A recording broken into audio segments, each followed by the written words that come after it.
আলহামদুলিল্লাহ, আলহামদুলিল্লাহ। এ আল্লাহ, তুমি রহমতের দিন, হেদায়েতের দিন। আল্লাহ পাক তুমি রব্বুল আলামিন কত সুন্দর একটা দিন দিয়েছ। এই দিনটা আমাদের মুসলমানদের জন্য সর্বোচ্চ বড় রহমতের দিন, যে মাহে রমজান উপলক্ষে আমরা এই বছরের শেষে আমাদের একটা মাস, আমাদের নেহামতের ফজিলতের মাস, ইবাদতের মাস। এই মাসে আল্লাহ পাক রব্বুল আলামিন যেই নামে আমরা ডাকি, আল্লাহ আমাদেরকে ক্ষমা করে দেয়, মাফ করে দেয়।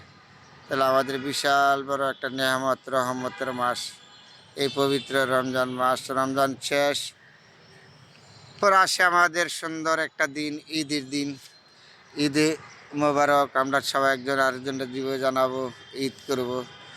তারপরে এইভাবে আমাদের দিন যাবে সুন্দরভাবে, সবার সাথে মিলেমিশে থেকে যেন ভবিষ্যতেও যায়, এটাই আমি কামনা করি সবার জন্য। যেন আমি ক্ষুদ্র মানুষ, আমি কিছু বলার নাই, তারপর আমি চেষ্টা করি মাঝে মাঝে আপনাদের সাথে একটু ভালো মন্দ শেয়ার করার জন্য, কথা বলার জন্য।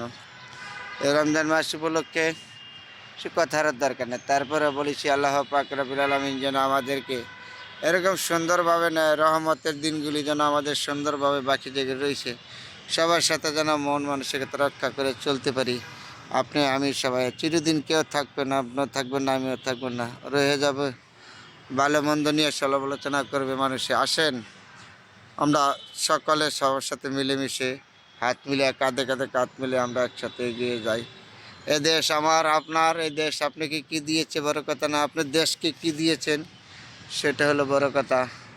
আসেন, এখনো যে সময় আছে, এই সময়ের মাধ্যমে আমাদের পিছনে যে ভুলগুলি হয়েছে, এই ভুলগুলি আমরা ক্ষমা চাই। মালগ তুমি আমাদেরকে ক্ষমা করে দাও, মাফ করে দাও। তুমি বেরিয়ে মাবুদ নাই, আমরা গুনাহগার বান্দা। আমরা কথার মাঝে গুনাহ করে থাকি, পাপ করে থাকি, চলায় কথা বলতে। তাহলে আমাদের তুমি মাফ করে দাও। তুমি যদি মাফ না করে দাও, কার কাছে যাবো গো মাওলা? আমরা বারবার বলেছি আমরা গুনাহগার বান্দা, আমরা গুনাহ করেছি, অন্যায় করেছি।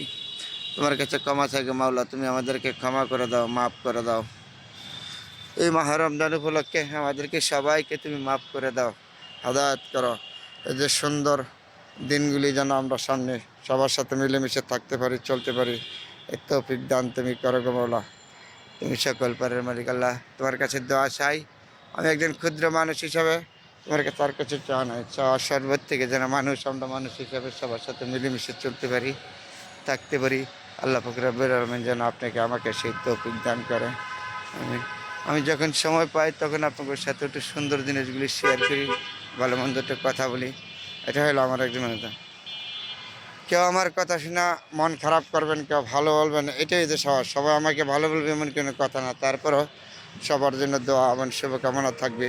যে আমাকে ভালো জানেন তার জন্য দোয়া রইল, যে খারাপ জানবেন তার জন্য দোয়া রইল। দোয়া ছাড়া কোনো উপায় নেই আমাদের, একজন আরেকজনের জন্য দোয়া করতে হবে। আমরা মানুষ, একজন মানুষ আরেকজন মানুষের প্রতি আন্তরিকতা ভালোবাসা দিয়ে আমাদের এই দেশটা এগিয়ে নিতে হবে।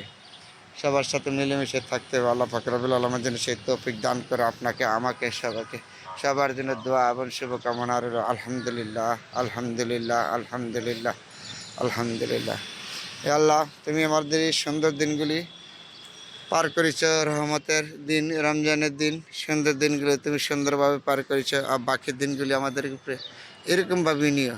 মাওলা, আমরা গুনাহগার বান্দা, আমরা গুনাহ করেছি, অন্যায় করেছি, তোমার কাছে ক্ষমা চাই মাওলা।